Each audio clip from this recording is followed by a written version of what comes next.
What it is, what it do. I'm A1, this is Destiny. And for those of you who don't know, Zer is at the tower and he is selling a new pair of Air Jordans, also known as the bones of EAO. So if you're like me and didn't have those pair of Air Jordans, I highly recommend that you go to the tower and go pick them up. Now obviously I haven't had a chance to try them out yet, but I've heard nothing but great things about them. So if you have a hunter and some strange coins, I highly recommend that you go cop them because let's be honest, girls love a guy with a mean shoe game. Anyways, after I copped a new pair of Jordans, I realized that my collection of exotics is now complete. So what I'm going to be doing in this video is showing you all of the exotic armor and weapons that I've accumulated from year 1. And I'm like 99% sure that I have all exotics. But if for any reason I am missing any exotics, then just kindly let me know in the comments. But I'm pretty sure I have all of them. Now I tried to put all of my exotics in my vault, but after putting all of the Hunter and Titan exotic armor in the vault, I didn't have any room for my Warlock armor. So we're going to start off with my Warlock, and I'm just going to show you my Warlock exotics from my Warlock's inventory instead of the vault, because like I just mentioned, after I put all of my Hunter and Titan exotics in the vault, I didn't have any room for my Warlock exotics. So first off, we're going to start with the Warlock exotics. And before we get started, I'm not going to go into detail over every exotic. Basically what I'm going to do is just hover my icon over every exotic that I own, just so I can show y'all what kind of perks that each exotic has. First up, we have the Skull of Dire Ahamkara exotic helmet, which honestly I haven't used that much recently. Next up, we have Obsidian Mind, which is one of the best exotic helmets for the Warlock in my opinion. Then we have Light Beyond Nemesis, which is probably one of the best helmets to use for Trials of Osiris and Skirmish. Then we also have Apotheosis Veil and the Ram helmet. Next up, we have the gauntlets, first of which is the Sunbreaker gauntlets. And next up, we have the Nothing Manacles exotic gauntlets. And the last exotic gauntlets are Claws of Ahamkara. As for chest armor, the first exotic chest armor for the Warlock is the Heart of the Praxic Fire. Next up, we have the Purifier robes. And the next exotic chest armor we have is the Void Fang vestments. And last but not least, we have the Starfire Protocol. And as I'm sure most of y'all probably already know, the Warlock doesn't have any Air Jordans. So when it comes to leg armor, there are no exotics for the Warlock. Also keep in mind that as of right now, there aren't any exotics when it comes to class armor as well. Anyways, that's pretty much it when it comes to all of the Warlock's exotic armor. And like I mentioned earlier, I was able to get all of the Hunter and Titan's exotic armor in my vault, so I'm going to be showing the rest of the exotics from my vault. The first one we're going to go over is the Hunter's exotic helmets, the first of which is the ATS-8 Arachnid Hunter's helmet. The next of which is, holy shit, how do I say this helmet's name? The Ackley Ophage Symbiote. You know, we're just going to call that the Symbiote helmet because I'm like 100% sure that I would pronounce that first word wrong. So we're just going to call this the Symbiote helmet. And in my opinion, this is one of the best hunter helmets to use when it comes to PvP, if you're playing as a gunslinger. The next exotic hunter helmet is called the Knucklehead Radar. And out of all the exotic hunter helmets, this is probably the one I used the least. The next exotic hunter helmet is called Celestial Nighthawk, which is one of the helmets that came out with the House of Wolves DLC. And the last exotic hunter helmet is called Mask of the Third Man, which is probably the best exotic hunter helmet that you can use if you plan on playing as a blade dancer. And those are all the exotic helmets for the hunter. Next up, we're going to go over the exotic gauntlets for the hunter, the first of which is the Don't Touch Me gauntlets. And next up, we have the Young Ahamkara Spine gauntlets. And the next exotic gauntlets are called Capri's Sting. Next up, we have the exotic chest armor for the hunter, the first of which is the Lucky Raspberry. And the second exotic chest armor is called the Crest of Alpha Lupi, which I would definitely recommend using if you're playing Skirmish or Trials of Osiris. And last but not least, for the hunter, we have the exotic Air Jordans, the first of which is the Radiant Dance Machines. And the second pair of Jordans that I have for my hunter are the ones that I got today from Zer, which are called Bones of EAO. And that pretty much concludes all of the exotic armor that was available for the hunter during year 1. Now that we have all of the hunter exotics out of the way, let's go ahead and take a look at the Titan's exotic armor. The first pieces of exotic armor that we're going to go over are the Air Jordans, better known as leg armor. The first of which is the MK44 Stand-Asides leg armor. And the next pair of Jordans that you have for the Titan is called the Peregrine Greaves. Now I haven't really had a chance to test these out yet, but I've heard nothing but great things about them, and I'm definitely looking forward to using them in the future.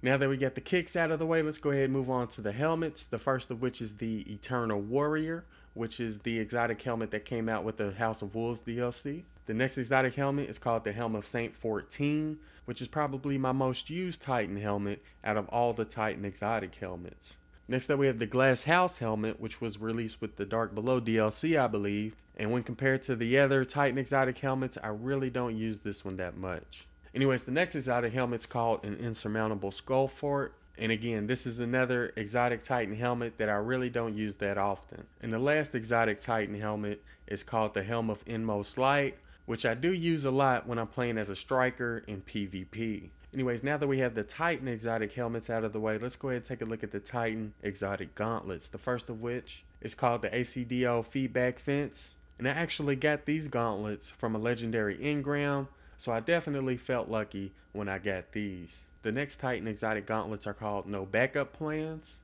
And the last exotic Titan gauntlet that I was able to acquire is called the Ruin Wings, which I believe was released with the Dark Below DLC. And they are the best exotic Titan gauntlets, in my opinion, when they work. Now, when they don't work, or when they don't drop ammo like they're supposed to, then they kind of feel like they're useless. But when they work and do drop ammo like they're supposed to, they're one of the best exotic Titan gauntlets, in my opinion. And last but not least, we're going to go over the Titan's exotic chest armor. The first of which is the Crest of Alpha Lupi, which is a really good exotic to use whenever you're playing in a PvP game mode that includes reviving your teammates. So it's really good to use in Skirmish and in Trials of Osiris. And the last piece of exotic chest armor for the Titan is called the Armamentarium, which is another really good exotic to use if you're playing in Skirmish, Elimination, or Trials. Anyways, that's pretty much it when it comes to all the exotic armor on all three characters. Again, I'm like 99% sure that I have all of them, but if I am missing any, then just let me know in the comments.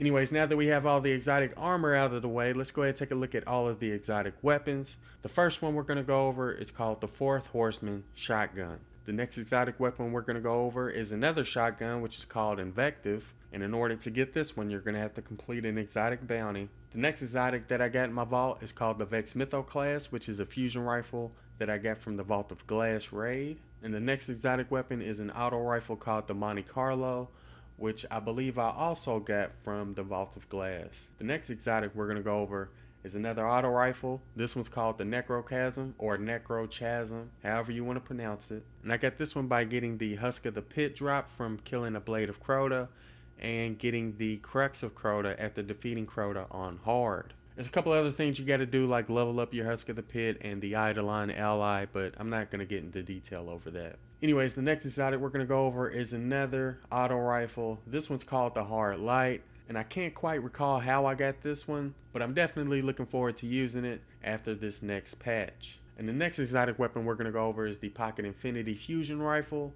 which you get by completing an exotic bounty. Next up we have the Bad Juju Pulse Rifle, which is another exotic you get by completing an exotic bounty. Now as for the next exotic, we have a hand cannon called the Hawk Moon, which in my opinion is definitely one of the best hand cannons in the game. And I can't quite recall where I got my first Hawk Moon, but I got my next two Hawk Moons from the Crota's End raid. Next up we have the Mida Multi-Tool, which is the only exotic scout rifle currently in the game. Definitely a great utility weapon, meaning that it's good for certain situations. Next up we got the No Land Beyond exotic sniper rifle, which is probably my most used exotic sniper rifle when it comes to PvP. Definitely one of my favorite weapons to use when it comes to PvP, because it's a lot of fun to play with. Next up we have another exotic hand cannon. This one's called the Last Word. If you don't have the Last Word, I highly recommend you go see Zur this weekend, because he is selling it, and it is one of the best hand cannons in the game when it comes to PvP. But I don't really recommend it when it comes to PvE though. Next up we have the Icebreaker Sniper Rifle, which used to be one of my most used sniper rifles. But to be honest with you guys, ever since I got the Black Hammer Legendary Sniper Rifle, I haven't really been using the Icebreaker that much recently. But as of right now, it's still one of the best sniper rifles in the game, especially when it comes to PvE. But as I'm sure most of y'all probably already know, it is going to be nerfed in this next patch. Anyways, the next exotic we're going to go over is another sniper rifle called Patience in Time. And again, just like with the Icebreaker, it used to be one of my favorite sniper rifles, but I haven't really been using it that much lately. Next up, we have the Dredge Promise Exotic Sidearm, which I'm going to be honest with you guys, the only time I used it was when I was using it to level it up. I didn't really like its effectiveness in PvE or PvP, so I don't really use it that often. The next exotic we're going to go over is a fusion rifle called Plan C. And for those of you who know me, I'm not really a big fan of fusion rifles at the moment. So just like with the Dredge Promise Sidearm, this one has been collecting dust in my vault ever since I unlocked all of the perks and upgrades and fully leveled it up. Now honestly, no words need to be said for the next exotic. We all know what it is. We all know what it do. All I'm going to say about this weapon is that it's a rocket launcher and it's called the Gallahorn. Nothing else needs to be said. The next heavy weapon we're going to go over is called the Truth, and it's another rocket launcher.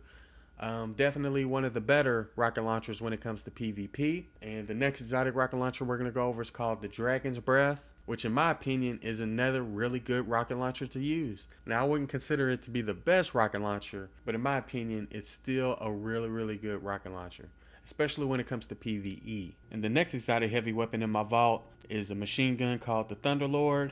And I believe I got this one from the Vault of Glass as well. Anyways, the next exotic is a fusion rifle called the Queenbreaker's Bow. And this one was released with the House of Wolves DLC.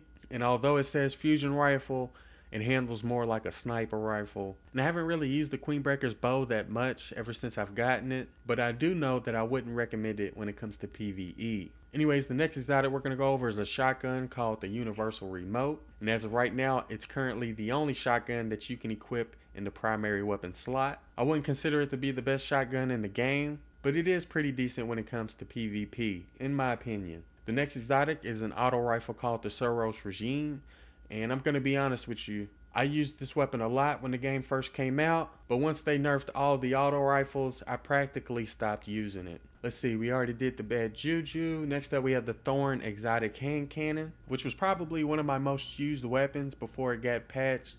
Once it got patched, it became OP. Everybody started using it. And once everybody started using it, I just stopped using it because I just lost all desire to use the Thorn. But as of right now, it's definitely one of the best weapons to use when it comes to PvP because you can basically two-shot anybody and get a kill. Anyways, the next exotic we're going to go over is called the Red Death Pulse Rifle, which is probably one of the best pulse rifles to use when it comes to PvP, and is also useful when it comes to PvE when it comes to those situations where your health doesn't regenerate. The last exotic shotgun we're going to go over is called the Lord of Wolves, and in my opinion this is probably one of the best weapons in the game. I mean, you can take out captains, majors, ultras really fast, really easy using this shotgun. The range kind of makes it terrible for PvP, but I definitely recommend it when it comes to PvE. And the last exotic we're going to go over is the Super Good Advice Heavy Machine Gun, which I would consider to be another type of weapon that's a utility weapon. It's kind of good for certain situations, but not good for all situations. You can use it against oracles in the Vault of Glass, or to try to take out the Oversoul and Crota's End. But other than that, it really doesn't have a whole lot of uses, in my opinion. Anyways, that's pretty much it when it comes to all the exotics that were available in Destiny during year 1. Again, if I missed any, just let me know in the comments, but I'm pretty sure I got them all. Anyways, if you enjoyed the video or found it useful, don't forget to do what you do. I'm A1, thanks for watching.